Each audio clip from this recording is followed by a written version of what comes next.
2018 সালের পঞ্চায়েত ভোটের দিন হাবড়া পঞ্চায়েত সমিতির তৃণমূল প্রার্থী বিপ্লব সরকারের খুনের ঘটনায় 7 জনকে যাবজ্জীবন কারাদণ্ডের নির্দেশ দিল বারাসাত আদালত। প্রত্যেককে 1 লক্ষ টাকা জরিমানা, অনাদায়ে 6 মাসের অতিরিক্ত কারাদণ্ড।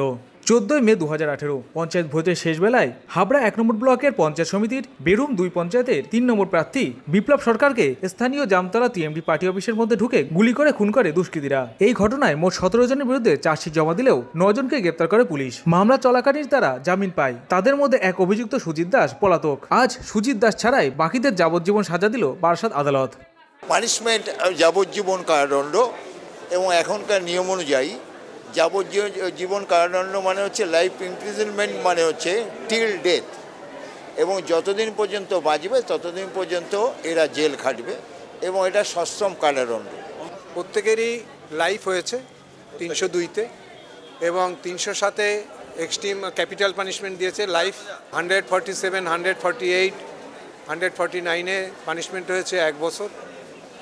আর প্রত্যেকেরই পানিশমেন্ট হয়েছে 1 লাখ টাকা করে পার হেড, অনাদায়ে 6 মাস জেল। সব পানিশমেন্টটাই এই সব পিরিয়ডটাই কনকারেন্টলি চলবে, অর্থাৎ একসঙ্গে চলবে।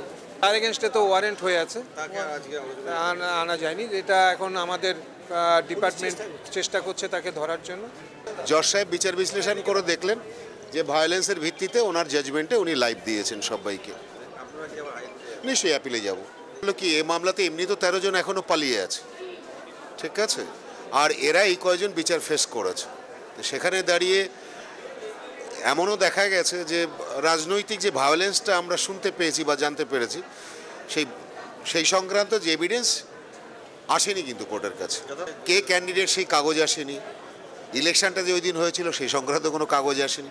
দেখা যাক, অ্যাপিলে তো যেতেই হবে নিয়ম রক্ষার জন্য।